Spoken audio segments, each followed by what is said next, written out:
Good morning, good morning. Hello, hello, and welcome back to Stu's Corner, episode 4. Happy Monday. What's going on? Zillow lawsuits, more of them. Buyer commission case. Broker revenue share program from one of the MLSs. That's new, and it's something that's been talked about quite a bit. Brokerage consolidations and our plan for 2026. Let's dive into this. Let's dive into Zillow's lawsuits. Zillow Mortgage this time. So, surprise, surprise, Zillow Mortgage have been singled out for charging borrowers more money than other mortgage companies between, was it 21 and 2023? I forget the dates. In the last couple of years, apparently borrowers paid 10 to 15 bips more in APR than they did with any other mortgage company. So there's two merged, right? Taylor versus Zillow, Armstrong versus Zillow, right? So they sent to this. Okay, the Zillow lawsuits, right? So basically, Georgetown are accusing Zillow of charging borrowers 10 to 15 bips more in APR. Well, I shouldn't say charging borrowers more. Borrowers have ended up paying 10 to 15 bips more in APR than they would have done with other mortgage companies, or other borrowers have. Let's leave it like that. Which means that people that took a loan out with Zillow Mortgage are paying $21 extra per month on your average loan, which is $337,000. It's not illegal to charge people more, and that's not the problem. The problem is how they ended up charging more, which is the RESPA violation here is the kickbacks and other bits that they've been adding into it, or they're accused of doing so with the buyer model. Yeah, and again, it's bullshit, kind of, because buyer commissions are up over last year before pre-NAR settlement. Buyer commission and the introduction of the buyer's broker agreement for realtors, the buyer's commissions are now up. I mean, depends which statistics they pulled for that, doesn't it, really? Because they might have just pulled the fact that houses have gone up in value, maybe, or like your average home price has gone up. So yeah, no shit, the commission's gone up. But I don't know which metric they've used for that. But anyway, basically with Zillow, of course, they're just targeting RESPA violations. So it's the model, it's the fact that there's referral fees, and they're a fucking real estate company. They're allowed to take referral fees. I don't see how these referral fees affect the buyer or the seller in the end. All of the commissions, all this lead generation it's paid for before the lead even arrives. So like that money was already committed. The 6% was already committed to the listing agreements. They're just dogs with bones. They've just set the precedent, really. Dog with a bone. Charging more isn't illegal. The lawsuits are about steering and kickbacks. So basically, it's the way that Zillow is using their affiliated companies to path buyers into using their ancillary companies. But again, the one-stop shop is the way forward. Banks now, they're wanting to skip FICO, right? Who knows more about your financial condition than your own bank? So if they can skip the FICO scoring and offer you, Rocket Mortgage, for example, Rocket Bank can offer their borrowers loans based on what they see going on in their bank accounts. What else? DOJ, another buyer commission case. So obviously the NAR case was a seller commission case, saying that it's not disclosed how that 6% is passed around or whatever. This one is now Davis versus Hannah Holdings, that was filed last year. DOJ's taken an interest in it, blah, blah, blah, blah. DOJ is saying the buyer side pay is fair game under Antitrust. If buyer commissions collapse, recruiting and brokerage models will need a total rethink. Price fixing. Well, they're going after price fixing again. Competition ensures low commissions and promotes high-quality brokerage services. Yeah, everybody charges 6% though, and They're just in it to drive that down and down and down. There's few, you would need to get commissions down. You would need to dump 1.5 million. Well, I'm sorry. You would need to dump 80% of the 1.5 million real estate agents. Actually, if you want to get commissions down, if the DOJ really wants to get commissions down, what they should do is they should force everybody that hasn't done a transaction in a year to give their license back to the state. That'd be a good start. If you haven't done a transaction all year, you need to give your license back. That would keep people compliant. They should do maybe the continuing education. Maybe that happens more frequently. 70% more than like 75%. 75% of all agents haven't done a transaction yet this year in 2025. You've got about a week left. So get moving. But there are some good agents.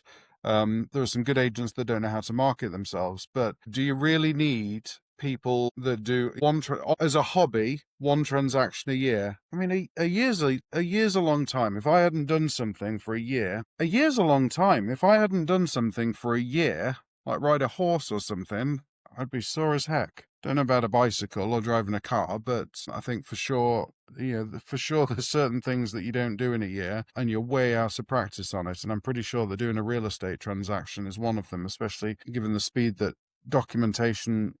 required documents are changing, the laws are changing, things like that.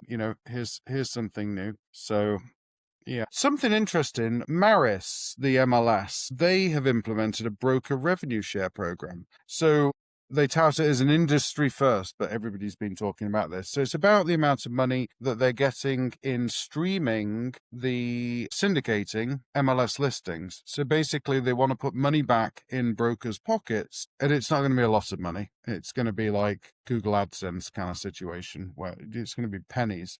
But they're looking at putting money back in the brokers' pockets for the sharing of listing data. So your listing pictures have been used, you paid for the photography, you have copyright to that, it's on the marketplace, which is an interesting concept. So there's a $250,000 pool for 2025. It's going to be distributed to brokers based on closed or leased list active for at least 1 day. So as long as your listing has been on the market for 1 day, you're going to get some form of kickback, lawsuit pending, right, for the listing data.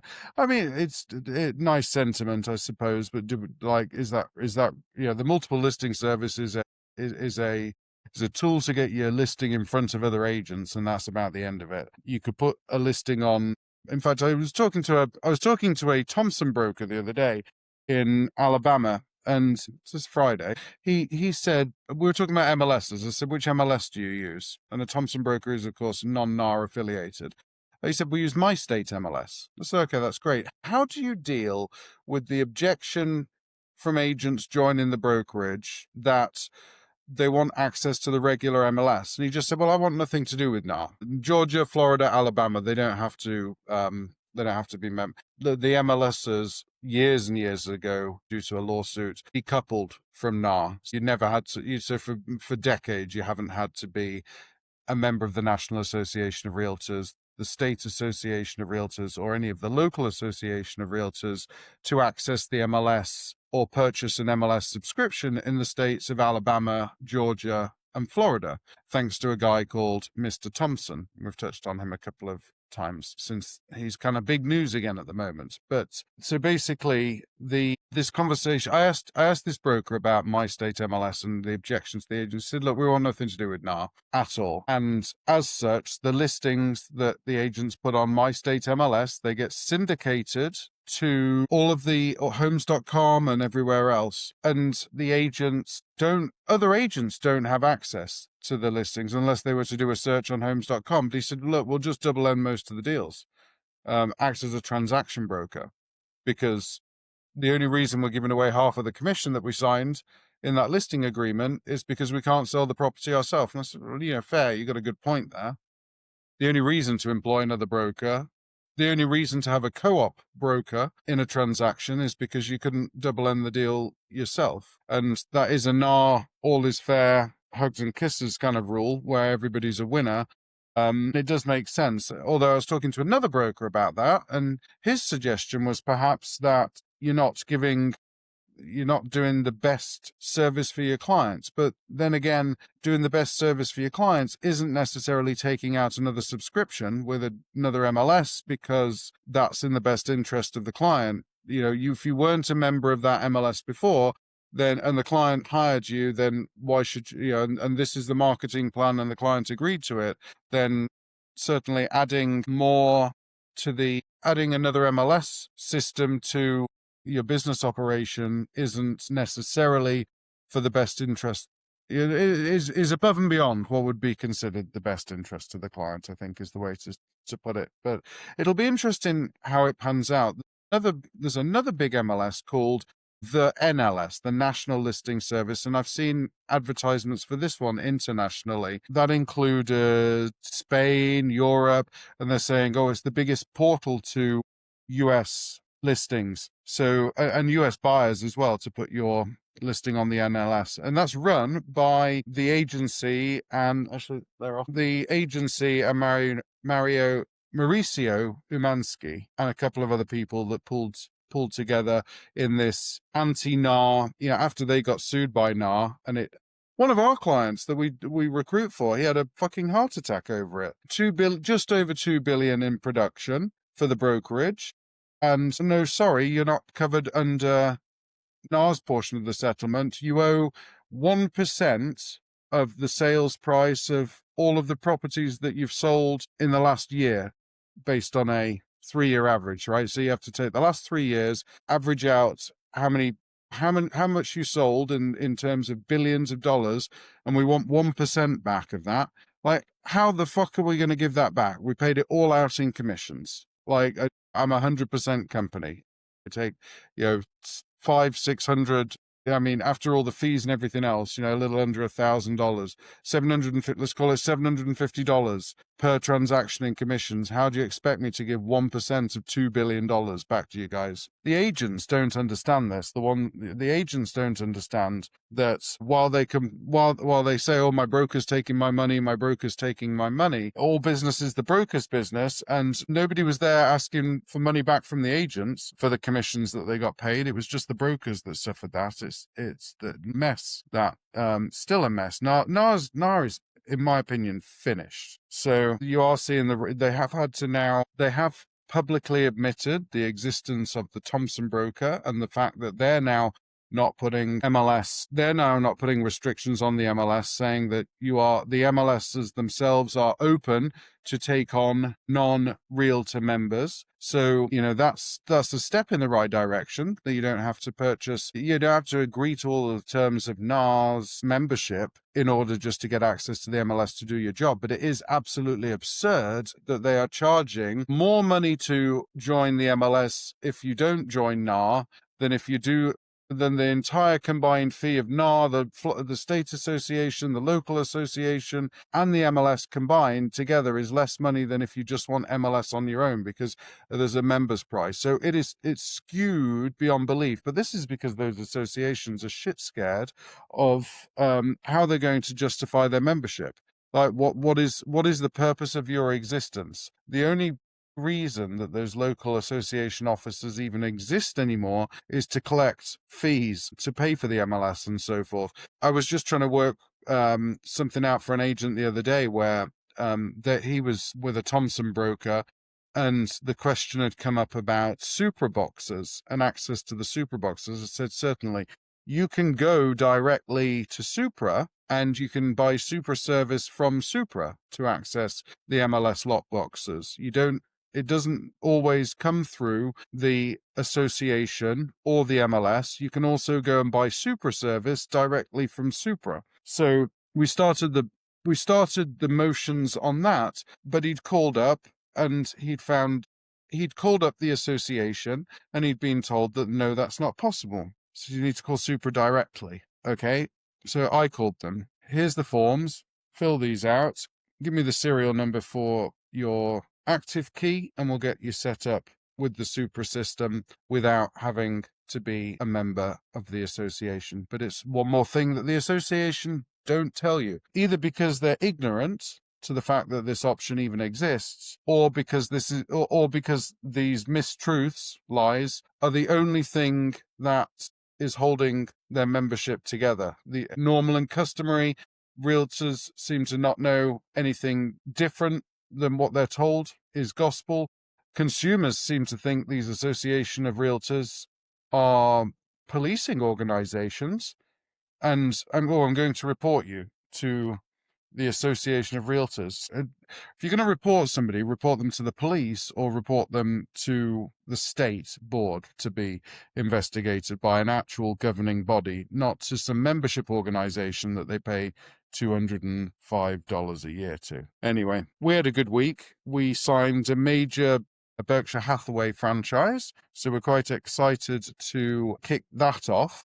Again, with our franchise brokers, the big thing we'll be looking at is creating an employing broker brand. So it doesn't matter that an agent has interviewed with another Remax before or another Berkshire Hathaway office before. It's not the Berkshire Hathaway brands that we're selling in recruitment. We're selling, or any of the franchises. We're not selling the franchise. The franchises are nice to have. We're selling the employing broker brand. Every franchisee has their own story, and that's the story that we want to tell to these agents. Quite excited for them. They've got 12 offices, 100 agents. So we're going to put our usual game plan in place, which will be about 100,000 landing pages, Slack throughout, so all the agents get talking and motivated, or motivating each other, some sense of community in there. We'll get our frequently asked questions, our knowledge bases, our education, and all the rest of it fired up so that we're getting listed in AI and recommended by AI and in the Google search. So I'll keep you posted on that. We took over, in addition, a couple of other fairly large independents as well came on board this week. So looking forward to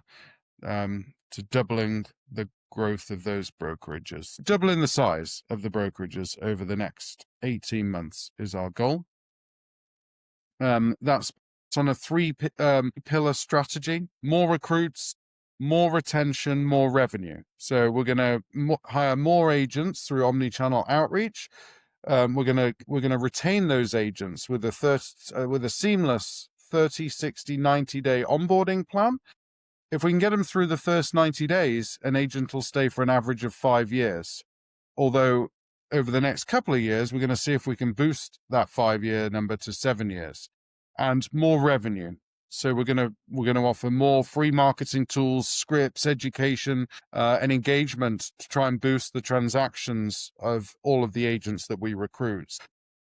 If we can help every agent that we've recruited increase their production by 1 to 4 extra transactions in 2026, that'd be massive. Growth isn't just about headcount, it's about helping agents crush their goals. So while we recruit thousands of agents, we also want to be behind the agents we recruit to support them to maximize the production out of each one of them and maximize the retention for as many years as we can get to come. That's how brokerages are going to win market share in 2026.